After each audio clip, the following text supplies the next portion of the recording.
Assalamualaikum warahmatullahi wabarakatuh. Salam dan bahagia Bapak Ibu guru hebat semuanya. Sebelumnya marilah kita panjatkan puji syukur atas kehadirat Allah Subhanahu wa taala, atas limpahan rahmat dan hidayahnya kita dapat berkumpul dalam acara ini dalam keadaan sehat walafiat. Tak lupa sholawat serta salam tetap kita limpahkan kepada junjungan kita Nabi besar Muhammad Shallallahu Alaihi Wasallam, karena atas ajaran beliau kita dapat menikmati indahnya iman dan Islam. Bapak Ibu guru hebat yang ada di room ini semuanya, saya ucapkan banyak-banyak terima kasih karena sudah bersedia meluangkan waktunya untuk ikut serta dalam acara ini. Jadi selama kurang lebih 1 jam ke depan, saya akan berbagi tentang pemahaman dan pengalaman saya dalam menerapkan budaya positif di kelas. Izinkan saya untuk share screen. Bapak Ibu guru, apakah layar saya terlihat? Terlihat, Bu.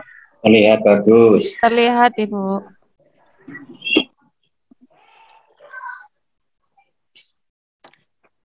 Bapak Ibu guru, pada kesempatan kali ini saya akan berbagi tentang pemahaman dan pengalaman penerapan budaya positif di kelas. Izinkan saya untuk memperkenalkan diri. Nama saya Ana SPD, saya CGP, calon guru penggerak Angkatan 5 Kabupaten Lamongan. Ini adalah sosial media saya, ada Instagram, Facebook, dan juga ada YouTube. Jika Bapak Ibu berkenan, bisa untuk mengunjunginya. Bapak Ibu semuanya, jadi dalam rumit ini kita perlu menerapkan beberapa budaya positif. Yang pertama yaitu mematikan mic ketika yang lain sedang berbicara, tekan raise hand ketika ingin bertanya, dan on kamera jika memungkinkan, bertanya dengan sopan. Nah, Bapak Ibu, apakah ada yang ingin ditambahkan? Ini kita sepakati bersama, nggih. Bapak Ibu, saya akan membagikan link Mentimeter sebelum kita memasuki bahasan utama dalam presentasi kali ini.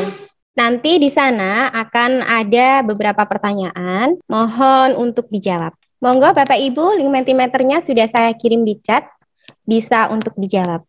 Bapak Ibu, berikut adalah jawaban dari Bapak Ibu semuanya. Pertanyaan yang pertama, hukuman dapat mendisiplinkan anak. Nah, ini di sini banyak yang menjawab tidak setuju. Pertanyaan yang kedua, hukuman positif dapat meningkatkan kedisiplinan anak. Banyak yang menjawab tidak setuju juga. Ada yang menjawab lumayan, ada yang menjawab sangat bisa. Untuk yang ketiga, ada yang menjawab tidak setuju, ada yang setuju, ada yang bisa, ada yang tidak. Nah, Bapak Ibu, dari jawaban tadi yang sangat beragam tadi, kita akan mengetahui jawabannya nanti setelah kita membahas materi pada diseminasi kali ini. Bapak Ibu, izinkan saya share screen kembali. Nah, Bapak Ibu, ini ada 6 sub bahasan. Yang pertama, disiplin positif dan nilai-nilai kebajikan universal. Yang kedua, teori motivasi, hukuman, penghargaan, dan restitusi. Yang ketiga, keyakinan kelas. Yang keempat, kebutuhan dasar manusia dan dunia yang berkualitas. Yang kelima, 5 posisi kontrol. Dan yang keenam adalah segitiga restitusi. Bapak Ibu, sekarang saya akan mencoba mengajak Bapak Ibu untuk mengepalkan salah satu tangan Bapak Ibu. Bayangkan bahwa Bapak Ibu sedang menggenggam sesuatu yang sangat berharga dalam kepalan tangan tersebut. Bapak Ibu perlu menjaga kepalan tersebut. Nah, kemudian bayangkan jika ada seseorang yang mencoba segala cara untuk membukanya. Nah, apa yang akan Bapak Ibu lakukan? Orang tersebut membujuk dengan segala cara, bisa menghardik, bisa mengintimidasi, atau bahkan bisa memberikan uang. Nah, bisa dijawab di kolom chat, Bapak Ibu, apa yang akan Bapak Ibu lakukan jika ada yang mencoba untuk membuka kepalan tangan Bapak Ibu sekalian. Ada yang menjawab tidak akan membuka, Ini ada yang menjawab, lihat kondisi yang terjadi. Ada yang tetap menutupnya. Bapak Ibu sekalian, sebenarnya kita menggenggam sesuatu di tangan kita itu melindungi sesuatu yang kita yakini berharga untuk kita. Ketika kita memutuskan untuk membuka atau menutup, itu sebenarnya yang mengontrol adalah diri kita sendiri. Mungkin ada yang berpendapat bahwa itu dari luar, karena saya tadi digelitik sehingga saya membukanya. Nah, itu hanya ilusi saja. Sepertinya itu dari luar, tapi yang memutuskan untuk membuka itu tetap diri kita sendiri. Bapak Ibu, di sini adalah ada pendekatan teori kontrol, disiplin positif yang dikemukakan oleh Stephen R. Covey. Nah, beliau mengatakan bahwa Anda tidak bisa mengontrol orang lain, hanya Anda yang dapat mengontrol diri Anda sendiri. Yang kedua, yaitu bahwa semua perilaku memiliki tujuan. Kerangka berpikir teori kontrol ini, kita berpikir menang-menang, tidak ada yang kalah. Keduanya menang. Jadi, kedua belah pihak terpenuhi kebutuhan dasarnya. Yang keempat, kolaborasi dan konsensus menciptakan pilihan-pilihan baru. Jadi, kita perlu berkolaborasi untuk menerapkan teori kontrol ini, tidak bisa sendiri. Yang kelima, yaitu realitas kebutuhan setiap orang berbeda. Bapak Ibu, mungkin Bapak Ibu bertanya, apa sih sebenarnya disiplin itu? Disiplin, menurut Ki Hajar Dewantara, adalah tindakan untuk menciptakan murid yang merdeka. Syarat utamanya adalah harus ada disiplin yang kuat. Hal ini sejalan dengan pernyataan Dian Gosen, di mana disiplin itu berasal dari bahasa Latin, yaitu disiplina, yang artinya belajar. Akar kata disiplin itu sama dengan kata disipel, yang berarti murid atau pengikut. Di sini, seseorang akan menjadi murid atau pengikut yang baik ketika dia mengetahui apa sebenarnya makna yang terkandung di dalam sesuatu yang akan dia ikuti. Disiplin juga berkonotasi dengan disiplin diri. Disiplin diri dapat membuat seseorang menggali potensinya menuju kepada sebuah tujuan, sesuatu yang dihargai dan bermakna. Dari kedua pengertian tersebut, dapat kita simpulkan bahwa disiplin itu adalah belajar mengontrol diri dengan menggali potensi kita agar tercapai tujuan mulia, yaitu menjadi seorang yang kita inginkan berdasarkan nilai-nilai yang kita hargai. Bapak Ibu, nilai-nilai yang kita hargai tadi disebut dengan nilai-nilai kebajikan universal, yaitu sifat-sifat positif manusia yang merupakan tujuan mulia yang ingin dicapai oleh setiap individu.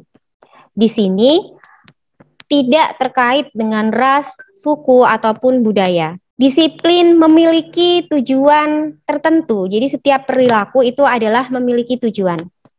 Dan mengaitkan nilai-nilai kebajikan yang diyakini seseorang, maka motivasi intrinsiknya akan terbangun, sehingga menggerakkan motivasi dari dalam untuk dapat mencapai tujuan mulia yang diinginkan. Nah, ini sejalan dengan pemikiran oleh Dian Gosen. Nah, nilai-nilai kebajikan universal yang ingin dicapai oleh kegiatan pendidikan di Indonesia saat ini yaitu adalah profil pelajar Pancasila yang sudah diterapkan di beberapa sekolah dan ada beberapa sekolah yang masih menerapkan kelas 1 dan kelas 4 saja. Nah, profil pelajar Pancasila ada 6, yaitu bertakwa kepada Tuhan Yang Maha Esa dan berakhlak mulia, bergotong royong, berkebinekaan global, kreatif, mandiri, dan bernalar kritis. Bapak Ibu, sekarang kita tiba di pembahasan yang kedua, yaitu teori motivasi, hukuman, penghargaan, dan restitusi. Teori perilaku manusia ada 3, yaitu yang pertama untuk menghindari hukuman, yang kedua untuk mendapatkan imbalan dari orang lain, dan yang ketiga untuk menghargai diri sendiri. Motivasi yang pertama dan kedua ini disebut motivasi ekstrinsik karena berasal dari luar. Kalau hukuman, apa yang akan terjadi pada saya jika saya melakukannya? Kalau untuk mendapatkan imbalan dari orang lain, dia akan berpikir bahwa apa yang saya dapatkan jika saya melakukannya. Nah, berarti dari luar motivasinya.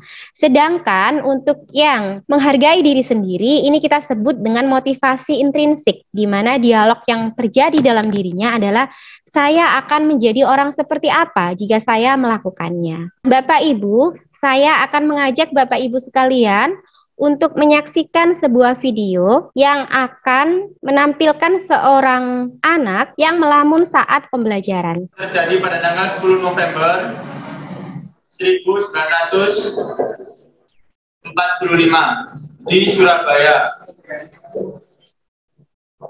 Hari Pahlawan memperingati terjadinya perang. Itu siapa itu yang mengambil itu?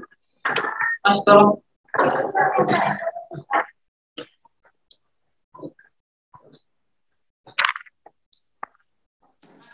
Merdeka, merdeka.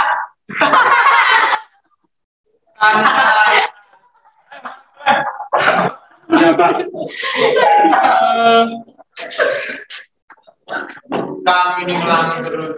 Lanjutkan ini. Bruno berada apa? Hari Pahlawan, Pak. Apa itu? Nggak tahu. Nggak tahu. Ayo kamu sekarang. Kenapa? Angkat. Nah, kamu diri.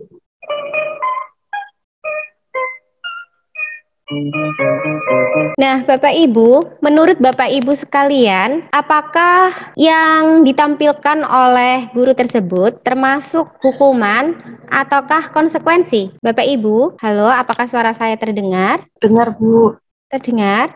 Bapak Ibu, tadi setelah kita menyaksikan video tersebut, dalam video tersebut yang dilakukan oleh guru yang ada di sana, itu termasuk hukuman ataukah konsekuensi? Dapat dijawab di kolom chat G. Baik, terima kasih atas jawabannya. Ada yang menjawab hukuman. Jadi itu tadi termasuk hukuman G Bapak Ibu. Kenapa? Karena dia anak tersebut harus berdiri di depan kelas. Nah, ini tidak ada hukuman, tidak ada hubungannya dengan melamun saat pelajaran. Kalau konsekuensi itu harusnya ada hubungannya antara pelajaran dengan konsekuensi yang diberikan. Sementara ini tidak ada hubungannya. Jadi melamun dihukum untuk berdiri. Nah, tidak ada hubungannya. Kemudian, kenapa ini juga disebut hukuman? Karena bersifat spontanitas. Jadi tidak ada kesepakatan sebelumnya. Kalau misalnya tadi ada kesepakatan antara guru dan murid, kalau nanti melamun, maka konsekuensinya adalah berdiri. Nah, itu baru dinamakan konsekuensi karena ada kesepakatan sebelumnya. Karena ini tidak ada kesepakatan, guru menghukum secara spontanitas, maka itu disebut hukuman. Bapak Ibu, apakah layar saya terlihat? Terlihat, Bu Ana. Bapak Ibu, jadi tadi di subbab dikatakan ya bahwa kita akan belajar tentang hukuman, motivasi, penghargaan, dan restitusi. Mungkin Bapak Ibu bertanya, apa sih itu restitusi? Jadi restitusi adalah proses menciptakan kondisi bagi murid untuk memperbaiki kesalahan mereka, sehingga mereka bisa kembali pada kelompok mereka dengan karakter yang lebih kuat. Restitusi juga merupakan proses kolaboratif yang mengajarkan murid untuk mencari solusi untuk masalah mereka. Jadi murid dilibatkan dalam mencari solusi. Solusinya bukan berasal dari guru, tapi berasal dari murid. Nah, restitusi ini juga membantu murid untuk berpikir tentang orang seperti apa yang mereka ingin menjadi, atau tujuan mereka untuk hidup itu apa, dan bagaimana mereka harus memperlakukan orang lain. Bapak Ibu, ini adalah perbedaan antara hukuman, konsekuensi, dan restitusi. Jadi dalam hukuman ini bersifatnya adalah negatif. Jadi semua perilaku anak dianggap negatif. Nah, sedangkan konsekuensi dianggap netral, sedangkan restitusi semua perilaku anak dianggap positif. Nah, bagaimana perbedaannya? Hukuman itu adalah sesuatu yang menyakitkan yang harus terjadi. Sedangkan konsekuensi itu adalah sesuatu yang harus terjadi, dan restitusi adalah merupakan pilihan. Jadi kita memberikan pilihan-pilihan kepada anak.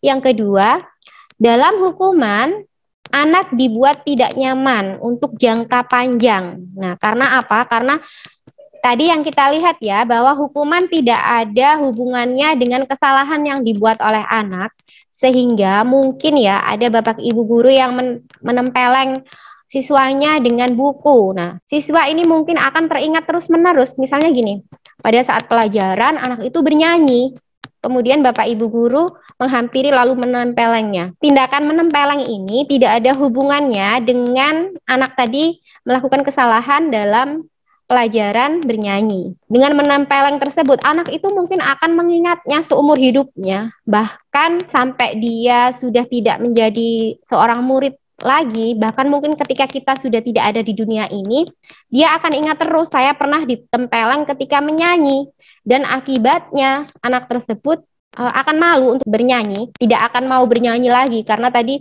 sudah disalahkan. Sedangkan konsekuensi anak tidak nyaman untuk jangka waktu yang pendek. Kenapa? Karena konsekuensi ini ada hubungannya dengan kesalahan yang dibuat. Dan untuk restitusi ini bertujuan untuk menguatkan murid dalam jangka waktu yang panjang. Yang ketiga yaitu korban mendapatkan keadilan. Kalau dalam konsekuensi, korban bisa diabaikan. Dalam restitusi, korban mendapatkan ganti. Jadi bukan hanya keadilan saja, tapi juga gantinya. Yang keempat, yakni murid atau anak-anak akan tersakiti. Kalau dalam konsekuensi, murid akan dibuat tidak nyaman. Kalau di restitusi, anak akan dikuatkan. Dalam hukuman, perilakunya pasif-agresif meningkat. Jadi mungkin anak-anak terlihat menurut, tapi sebenarnya dia akan meningkatkan kenakalannya di kemudian hari. Kalau dalam konsekuensi, penguatannya hanya bertahan dalam jangka waktu yang pendek. Dia hanya akan nurut ketika ditangani oleh guru tertentu saja, dan kalau ditangani oleh guru yang lainnya, dia akan membangkang lagi. Nah, kalau dalam restitusi, ini masalahnya akan terpecahkan, karena tadi anak-anak dikuatkan terlebih dahulu, kemudian diajak untuk mencari solusi dari sebuah masalah. Penerapan dari nilai-nilai kebajikan universal, budaya disiplin positif, dan teori motivasi restitusi itu adalah kita selalu berusaha membangun motivasi intrinsik siswa dengan memberikan pemahaman dan contoh tindakan yang positif. Kita harus selalu berusaha memilih opsi restitusi jika anak berperilaku negatif. Dan yang terakhir yaitu berkolaborasi dengan teman sejawat dalam menerapkan budaya positif di sekolah. Ingat Bapak Ibu bahwa sebaik apapun kita tidak akan berhasil dalam menjalankan sebuah budaya positif jika tidak ada kerjasama dari anggota sekolah yang lain. Jadi kita perlu berkolaborasi. Bapak Ibu, sekarang kita masuk dalam bahasan keyakinan kelas. Mungkin Bapak Ibu akan bertanya, mengapa ini namanya adalah keyakinan kelas, bukan peraturan tata tertib ataupun kesepakatan kelas. Yang selama ini kita lihat di kelas-kelas kita, yang biasa kita temui adalah peraturan kelas ataupun kesepakatan kelas. Nah, jawabannya adalah, ini kita bertanya dulu ya Bapak Ibu, mengapa kita memiliki peraturan harus menggunakan helm bila mengendarai kendaraan roda 2? Dan mengapa kita memiliki peraturan 3M, menggunakan masker, mencuci tangan, dan menjaga jarak 1,5 meter? Mengapa Bapak Ibu? Ya, mungkin jawaban kita adalah untuk keselamatan kita sendiri. Jadi, Bapak Ibu meyakini bahwa memakai helm ini adalah kebutuhan kita. Kita bisa selamat jika memakai helm. Kita bisa selamat jika memakai masker, jika mencuci tangan. Nah, ini adalah keyakinan dari dalam diri kita sendiri. Kalau kita sudah yakin, maka kita akan melakukannya. Ini Bapak Ibu jawabannya, bahwa seseorang akan lebih tergerak dan bersemangat untuk menjalankan keyakinannya daripada hanya sekedar mengikuti serangkaian peraturan tertulis tanpa makna. Jadi ketika sudah meyakini bahwa itu baik untuk kita, maka kita akan melakukannya. Daripada di kelas dibuat daftar peraturan yang banyak sekali, namun kita tidak meyakininya, maka tidak akan terlaksana. Mungkin tadi Bapak Ibu bertanya-tanya, bagaimana sih bentuk keyakinan kelas itu? Keyakinan kelas itu bersifat lebih abstrak, dibuat dalam bentuk positif, berupa pernyataan-pernyataan universal. Jadi keyakinan kelas itu tidak perlu terlalu spesifik, pernyataan yang universal saja, kerangka besarnya saja, tidak terlalu banyak. Jadi keyakinan kelas itu tidak terlalu banyak seperti aturan kelas atau seperti tata tertib ya. Jadi cukup 5 sampai 7 saja, tidak perlu banyak-banyak. Dan ini harus diikuti oleh semua warga sekolah ketika membentuknya. Jadi keyakinan ini berasal dari warga sekolah, bukan dari kita.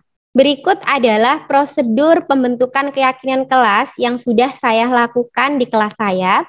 Yang pertama, ini adalah curah pendapat bersama anggota kelas. Jadi setiap anak kita tanyai, apa menurut kalian yang kalian yakini untuk bisa menjadi kelas ini menjadi nyaman, tenang. Ketika anak-anak sudah mencurahkan pendapatnya, kita tulis di papan tulis semuanya, meskipun pendapatnya ada yang sama atau kita menilai bahwa pendapatnya itu salah, kita catat saja, kita catat semua.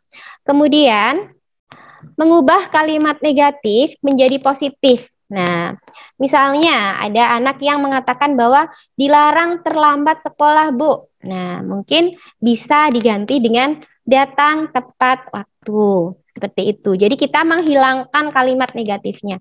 Mungkin ada yang mengatakan dilarang membuang sampah sembarangan. Nah, mungkin kita bisa mengganti menjaga kelas bersih begitu.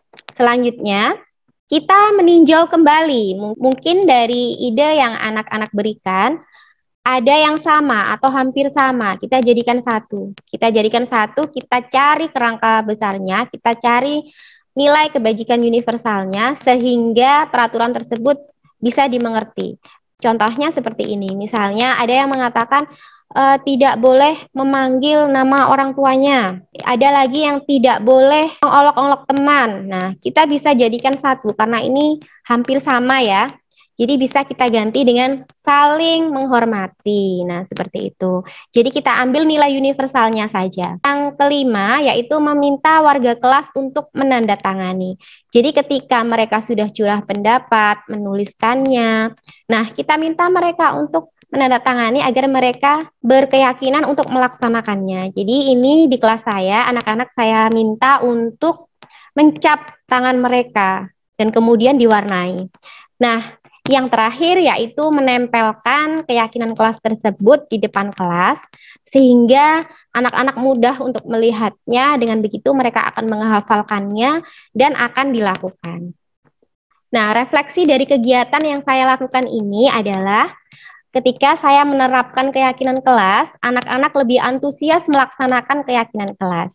Karena keyakinan kelas berasal dari mereka sendiri. Anak-anak memiliki kesadaran diri untuk bertanggung jawab jika tindakan mereka tidak sesuai dengan keyakinan kelas. Yang ketiga, yakni anak yang tidak masuk curah pendapat tidak bisa menyalurkan gagasannya. Tindak lanjut dari refleksi yang saya lakukan adalah mengevaluasi keyakinan kelas secara berkala dan merevisinya jika ada yang tidak sesuai. Jadi seiring bertambahnya waktu mungkin ada yang tidak sesuai bisa kita revisi. Kemudian saya berencana untuk menyebarkan angket melalui Gform untuk mengantisipasi siswa yang tidak masuk sekolah sehingga semua anak bisa menyatakan idenya atau gagasannya. Nah, Bapak Ibu, kita masuk dalam 5 kebutuhan dasar manusia. Saya memiliki pertanyaan pemantik, yaitu Bu Ambar, guru wali kelas 2 di SD Pelita Hati. Sedang bingung menghadapi ulah salah satu murid di kelasnya yang bernama Doni. Beberapa anak di kelas 2A telah datang dan mengeluhkan Doni yang sering meminta bekal makan siang mereka dengan paksa. Jika Anda menghadapi situasi tersebut, apa yang akan Anda lakukan? Menurut Anda, kira-kira apa alasan Doni melakukan hal tersebut? Bapak Ibu, mohon dijawab di kolom chat nggih. Kita diskusi sebentar, kolom chatnya monggo dijawab. Iya, Bapak Ibu. Ada yang menjawab karena belum makan. Nah, ada yang menjawab memanggil Doni dan mencari tahu mengapa berbuat seperti itu. Nggih, terima kasih atas jawabannya Bapak Ibu. Jadi, di sini alasan Doni bisa bermacam-macam ya. Mungkin belum makan atau ada yang ingin minta lauk temannya karena penasaran. Semua yang dilakukan oleh Doni ini adalah untuk memenuhi kebutuhan dasarnya. Sekarang akan kita pelajari Apa saja kebutuhan dasar manusia itu? Jadi Bapak Ibu, 5 kebutuhan dasar manusia itu ada 5. Yang pertama adalah bertahan hidup. Nah, bertahan hidup ini termasuk dalam kebutuhan fisiologis. Semua adalah pemenuhan fisik seseorang. Seperti makan, pakaian, tempat tinggal. Nah, yang kedua adalah kebutuhan kasih sayang dan rasa diterima. Setiap anak pasti ingin disayang, ingin diperhatikan. Yang ketiga, ya ini adalah kebebasan. Nah, kebebasan ini kebebasan dari rasa bosan atau kebebasan dari rasa takut. Kemudian yang keempat adalah kesenangan. Anak-anak pasti mempunyai sendiri apa yang disukainya. Seperti tadi bernyanyi, sampai bernyanyi di dalam kelas, dan yang terakhir adalah penguasaan. Penguasaan ini contohnya adalah dia ingin ranking 1 atau dia ingin menjadi ketua kelas, pemain sepak bola. Nah, ini berhubungan dengan penguasaan. Bapak Ibu, kita akan menyaksikan sebuah video tentang posisi kontrol. Nah, yang pertama adalah posisi penghukum. Kita lihat bagaimana posisi penghukum ini.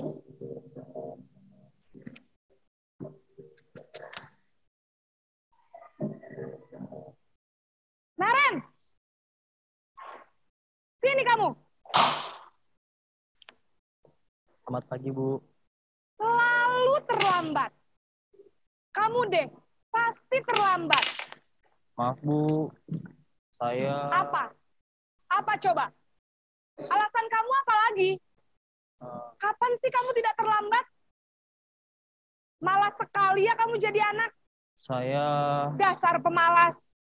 Gak kapok-kapok sih kamu. Sudah berapa kali terlambat? Sana, kamu keliling lapangan basket 2 kali. Kenapa saya harus keliling lapangan basket, Bu? Kenapa? Kamu mau lawan ibu? Berani-beraninya jawab. Sudah terlambat, masih berani jawab pula. Sekarang, keliling lapangan basket 5 kali sekalian. Biar kapok. Cepat. Pergi sana ke lapangan basket. Posisi pembuat merasa bersalah yang kedua.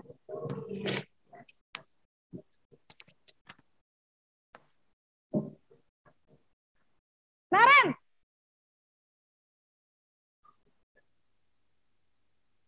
Selamat pagi, Bu. Naren. Kamu kenapa terlambat lagi, nak? Ya Tuhan, Naren. Kamu senang ya bikin ibu susah ya? Kalau kamu terlambat lagi, nanti ibu yang ditegur bapak kepala sekolah, nak. Disangka ibu tidak bisa membina kamu. Duh, gimana ini? Maaf, Bu. Duh, Gusti Naren. Kamu suka ya kalau ibu ditegur bapak kepala sekolah? Terus, sekarang ibu harus tulis apa ini di buku absen? Ini kamu sudah sering terlambat loh. Ibu harus apa coba? Maaf, Bu. Maaf sekali. Ya sudah, lain kali jangan bikin ibu susah lagi ya nak ya. Ibu tidak akan kuat lagi kalau kamu begini terus. Bisa jantungan kalau ibu ditegur bapak kepala sekolah. Sana cepat kelas. Maaf ya, Bu. Maaf sekali.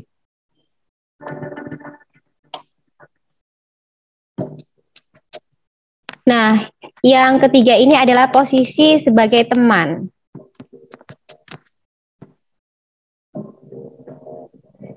Naren.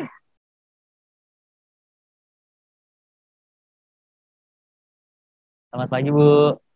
Wah, sudah jam berapa ini nak? Terlambat lagi ya sayang. Iya, Bu. Habis ibu saya lupa bangunkan saya, Bu. Kamu malah menyalahkan ibu kamu. Kamu bukannya anak yang larinya paling kencang. Kok terlambat sih? Iya, Bu. Saya memang terlambat bangun tadi. Jadi, biarpun saya lari kencang, tetap gak kekejar, Bu. Ya sudah sana. Nanti lain kali larinya lebih kencang lagi ya. Biar gak terlambat lagi. Bikin seneng ibu. Demi ibu. Bisa kan? Bisa lah, Bu. Ya sudah, sana masuk kelas. Ibu beresin urusan absen kamu. Kamu ini ada-ada saja.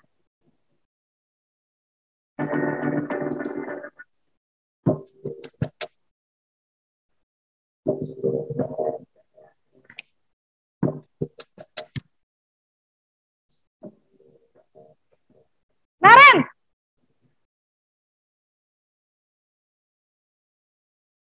Selamat pagi, Bu. Naren, apa peraturan sekolah kita tentang jam berapa kita harus masuk sekolah, nak? Kita harus di sekolah jam 7, Bu. Iya, betul. Sekarang sudah jam 7.20.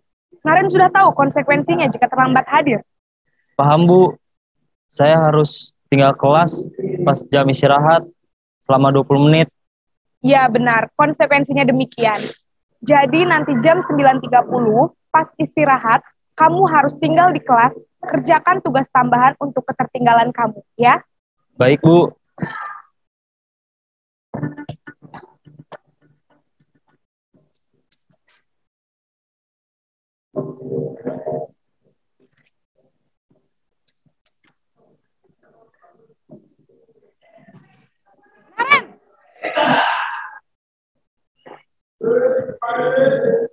Selamat pagi, Bu. Selamat pagi, Naren. Maaf, Bu. Saya terlambat. Iya, sekolah masuknya jam 7, sekarang sudah jam 7.20. Jadi sekarang bagaimana ini, Naren? Maaf, Bu. Saya lupa setel alarm saya semalam. Baiklah, menurut kamu, keyakinan sekolah yang mana yang perlu kamu tingkatkan? Menghargai diri sendiri dan orang lain mungkin ya, Bu. Setuju. Jadi, apakah Naren meyakini prinsip saling menghormati tersebut? Iya, Bu. Saya meyakininya. Apakah Naren bersedia memperbaiki masalah keterlambatan ini? Bersedia, Bu. Bagaimana kamu akan perbaiki masalah keterlambatan ini? Saya akan coba untuk tidak lupa menyetel alarm saya, Bu. Baik, kalau Naren lupa menyetel alarm di rumah, ada orang yang kira-kira bisa bantu mengingatkan tidak? Ada, Bu. Kakak saya, Kak Ema. Ada lagi selain Kak Emma? Selain Kak Ema, ada ibu saya. Baik, jadi yang mengingatkan Naren adalah Kak Emma dan ibu kamu ya? Kira-kira akan mulai setel alarm kapan nih, Naren? Setelah pulang sekolah, akan segera saya lakukan. Baik, jadi Naren akan setel alarm untuk bangun besok pagi dan akan diingatkan oleh kakak dan ibunda Naren ya. Ada lagi yang mungkin perlu dilakukan, Naren? Agar tidak terlambat bangun lagi. Tidak ada, Bu. Baik, Naren. Terima kasih untuk kerjasama kamu. Sekarang kamu perlu kembali ke kelas untuk belajar. Baik, Bu. Terima kasih. Nah, Bapak Ibu, dari video tersebut saya rasa sudah sangat jelas nggih, posisi kontrol seperti apa yang perlu kita terapkan dalam mendidik murid-murid kita ketika mereka melakukan kesalahan. Berikut adalah beberapa posisi kontrol. Yang pertama adalah penghukum. Dan yang kedua, membuat orang merasa bersalah. Nah, mungkin selama ini yang pernah kita terapkan di sekolah ataupun yang pernah kita dapatkan ketika kita bersekolah adalah penghukum dan pembuat orang merasa bersalah. Kedua, posisi kontrol ini akan menciptakan identitas gagal seorang anak. Yang ketiga adalah teman dan pemantau. Di sini, jika guru memposisikan dirinya sebagai teman ataupun pemantau, ini akan menghasilkan identitas berhasil atau sukses. Namun, identitas yang dibangun ini berasal dari luar, sehingga ketika kita tidak ada, maka anak tersebut bisa saja mengulangi kesalahannya. Nah, kalau yang terakhir ini adalah posisi manajer, di mana kita akan membangkitkan motivasi intrinsik seorang anak. Dia akan belajar menghargai dirinya sendiri, sehingga meskipun kita tidak ada, meskipun tidak ada hukuman ataupun penghargaan, anak tersebut akan tetap melaksanakan apa yang sudah diyakininya. Bagaimana penerapannya di kelas? Yang pertama, selalu berusaha untuk memahami persoalan terlebih dahulu dan tidak gegabah menghukum anak jika melakukan kesalahan. Jika ada siswa-siswa kita yang melakukan kesalahan, maka tidak perlu langsung dihukum ya Bapak Ibu, kita cari tahu dulu. Yang kedua, mencari tahu penyebab dan coba menggali kebutuhan dasar apa yang tidak dapat dipenuhi oleh anak tersebut, sehingga melakukan hal negatif. Dengan begitu, kita akan dapat mencari solusi yang tepat. Nah, Bapak Ibu, di materi yang terakhir adalah segitiga restitusi. Nah, apa itu segitiga restitusi? Jadi, segitiga restitusi itu adalah tahapan untuk kita melakukan, memudahkan kita untuk melakukan restitusi. Yang pertama adalah menstabilkan identitas anak. Kita akan membentuk sebuah identitas berhasil pada anak. Jadi kita tanyakan dulu apa alasannya, nah mengapa dia membuat demikian. Dan kita mungkin dapat mengatakan bahwa semua orang itu pernah melakukan kesalahan. Nah, yang kedua adalah validasi tindakan yang salah. Kita menanyakan alasan kenapa anak tersebut melakukan hal tersebut. Nah, jadi nanti dia akan mencurahkan semua masalahnya kepada kita. Nah, yang terakhir adalah menanyakan keyakinan. Nah, dalam menanyakan keyakinan ini, tadi sudah terbentuk keyakinan kelas ya. Jadi kita tinggal menanyakan apakah ini sesuai dengan keyakinan yang sudah kita sepakati. Nah, begitu Bapak Ibu. Saya akan mengajak Bapak Ibu semuanya untuk melihat penerapan segitiga restitusi yang sudah saya lakukan di kelas. Nah, ini ada anak yang belum mengerjakan PR. Ini sudah tuliskan PR lagi. Sekarang PR-nya 2 kali, cek satu-satu.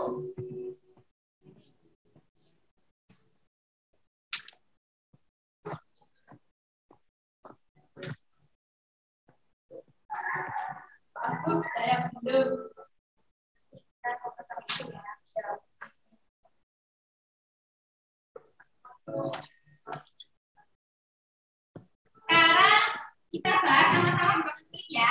Siapa yang mau maju nomor 1? Ayo. Mas Eka, ayo.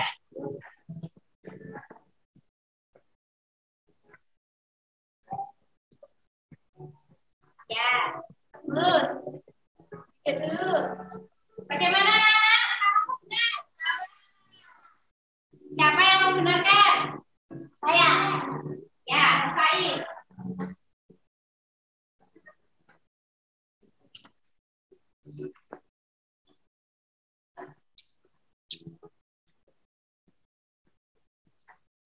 Bagaimana? Benar? Nah. Ayo, maju nomor 2. Saya. Ya.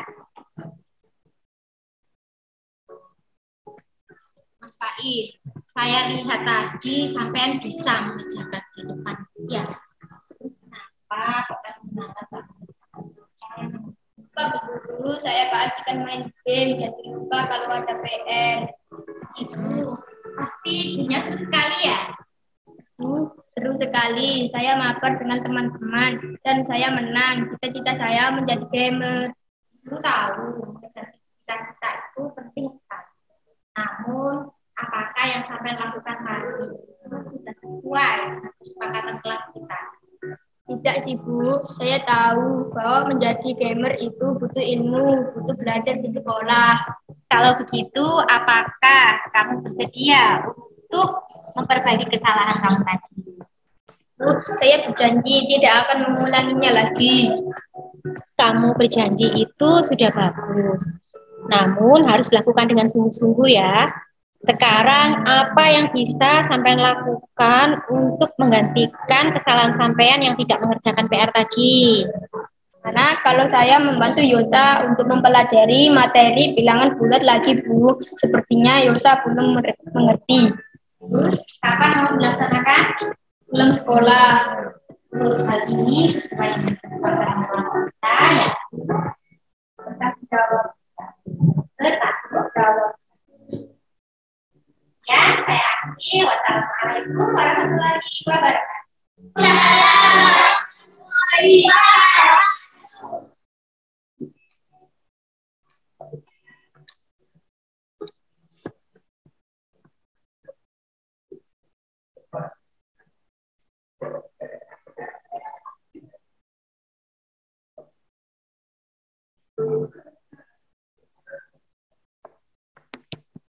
Nah, Bapak Ibu, itu tadi video di mana ketika ada anak yang melakukan kesalahan, maka kita melakukan restitusi dengan tahapan segitiga restitusi.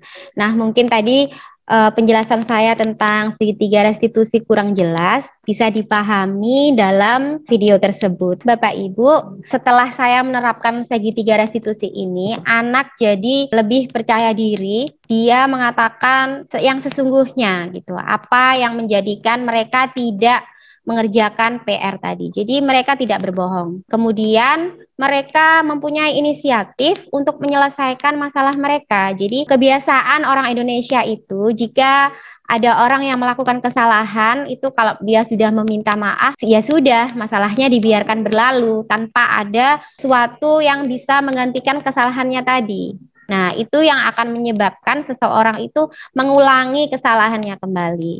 Nah, ketika kita meminta dia untuk bertanggung jawab dan itu berasal dari dia sendiri, maka akan terbangun motivasi intrinsik dari dirinya. Nah, saya ingin menjadi orang yang bertanggung jawab.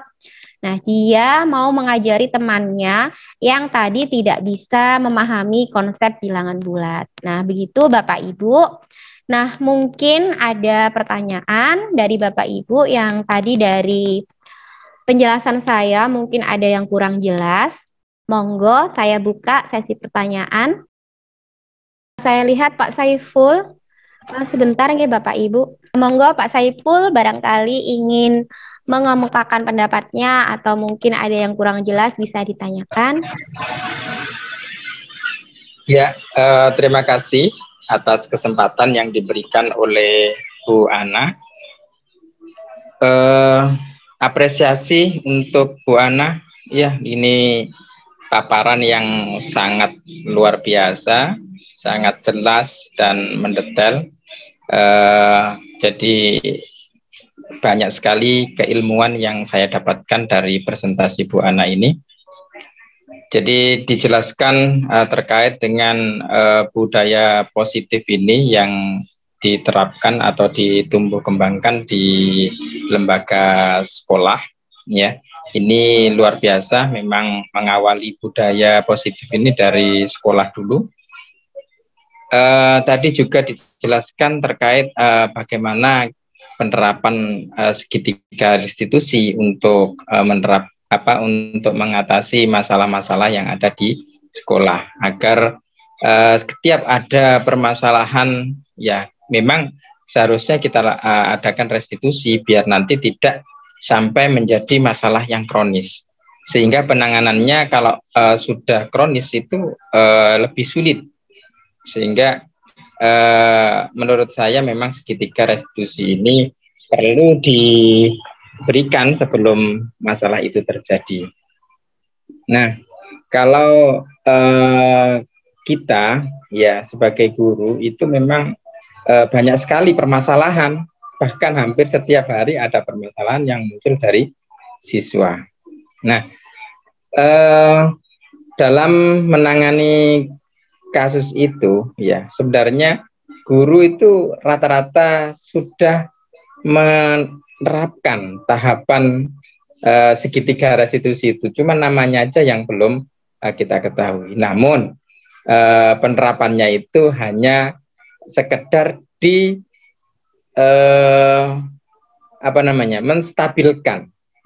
menstabilkan ya Bu Ana ya. Jadi menstabilkan, kemudian setelah itu memvalidasi tindakan yang salah. Itu kalau bahasanya sekarang. Kalau dulu ya menenangkan, kemudian ditanyai ya anak tersebut kalau sudah stabil ya sudah. Ada juga yang dengan cara hukuman, tetapi banyak juga yang sudah menerapkan segitiga restitusi ini, tapi baru dalam tahapan yang kedua, yaitu menstabilkan. Nah, ini saya ucapkan terima kasih banget Bu Ana memberikan pencerahan bahwasannya masih ada satu lagi yang perlu diselesaikan, yaitu dengan tahapan yang terakhir itu menanyakan keyakinan. Ya, ini yang belum ya kita laksanakan itu. Jadi melaksanakan menanyakan keyakinan ini tadi juga dihubungkan dikaitkan dengan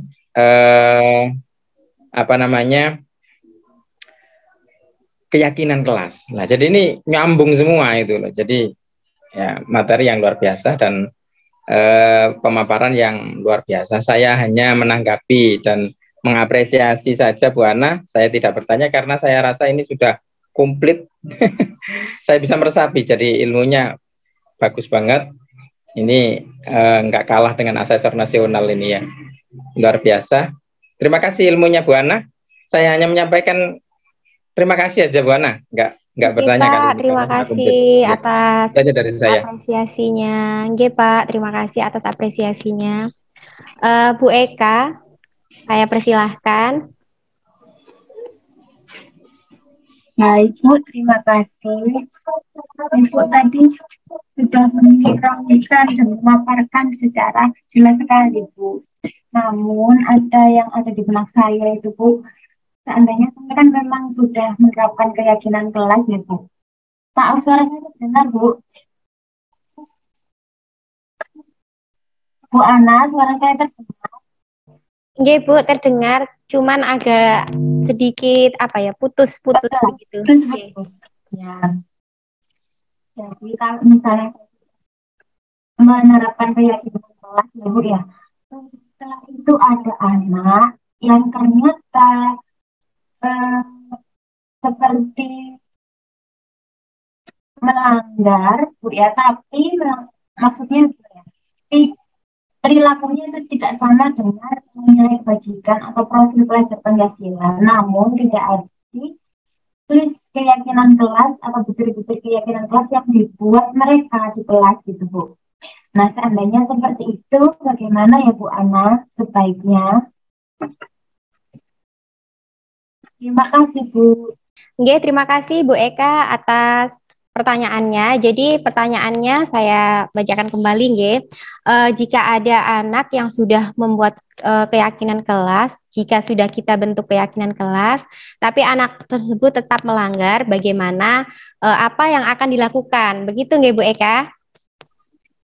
Iya, Bu. Jadi jika sudah dibentuk keyakinan kelas dan anak-anak masih melanggar, Bu Eka, maka yang perlu kita lakukan adalah menerapkan tadi segitiga restitusi. Namun di samping itu, jika untuk anak-anak masih terus melanggar, ya ini berarti ada yang salah, Bu. Perlu kita bimbing, kita kuatkan lagi keyakinannya. Kemudian kita beri contoh, contoh yang baik, contoh kita sendiri bagaimana kita menerapkan keyakinan kelas. Jadi kalau kita sudah memberi contoh, kemudian kita sudah menguatkan, dan ini perlu dikuatkan setiap hari nggih Bu Eka. Nah, insya Allah nanti anak-anak akan sadar dengan sendirinya. Oh, Bu Guru tadi sudah misalnya nilai dalam keyakinan kelas itu ada bergotong royong membersihkan kelas. Kalau misalnya ada anak yang tidak membersihkan kelas, berarti kita sama-sama, kita ikut. Ketika anak-anak membersihkan kelas, kita ikut juga, ikut serta. Nah, lama-lama dia akan berpikir, oh iya, berarti gotong royong itu semua ya. Berarti ibu guru juga ikut membersihkan kelas ya. Nah, begitu. Maka nanti kalau bu guru saja sudah melakukannya, saya juga harus melakukannya dong. Nah, akan terbangun kesadaran seperti itu, Bu. Jadi kita kuatkan setiap hari, kita berikan contoh yang konkret. Insya Allah anak-anak akan terbangun motivasi intrinsiknya. Kemudian tidak lupa tadi kita terapkan segitiga restitusi. Nah, kenapa? Karena kalau hanya dibiarkan saja, maka anak-anak tidak akan terbangun motivasinya. Dia akan mengabaikan. Begitu Bu Eka, bagaimana jawaban saya? Apa sudah dapat menjawab pertanyaan Bu Eka? Bu Eka, masih mute Bu Eka? Bagaimana? Iya, maaf Bu. Iya. Iya, berarti kalau seandainya seperti itu lebih baik dibiasakan dulu ya Bu, selain pengertian diberi contoh gitu ya Bu Ana ya. Oke, Bu Eka. Ya, terima kasih pencerahannya Bu Ana hari ini. Kegiatannya sangat bermanfaat dan penjelasan dari Bu Ana itu sangat membuat saya lebih tercerahkan lagi mengenai budaya positif di kelas Bu. Terima kasih Bu Ana. Terima kasih kembali Bu Eka. Bapak Ibu, karena ini waktunya sudah menjelang sore, menjelang malam, maka saya cukupkan sampai di sini nggih Bapak Ibu. Pak Saiful masih mengangkat tangan. Ada yang ingin ditanyakan lagi? Mungkin belum Sudah ini cukup, ya. Bu Ana. Oh, Itu cukup memang nggih, nggih. tangan saya Mungkin yang tadi tangannya belum diturunkan nggih. iya, belum saya turunkan. Oke. Jadi Bapak. untuk diskusi hari ini kita cukupkan sampai di sini ya Bapak Ibu. Refleksi dari saya bahwa budaya positif ini perlu diterapkan dengan segera kepada anak-anak didik kita di sekolah. Nah, juga tidak lupa kita sebagai orang tua di rumah juga harus menerapkan budaya positif ini di rumah karena keluarga adalah madrasah pertama bagi seorang anak.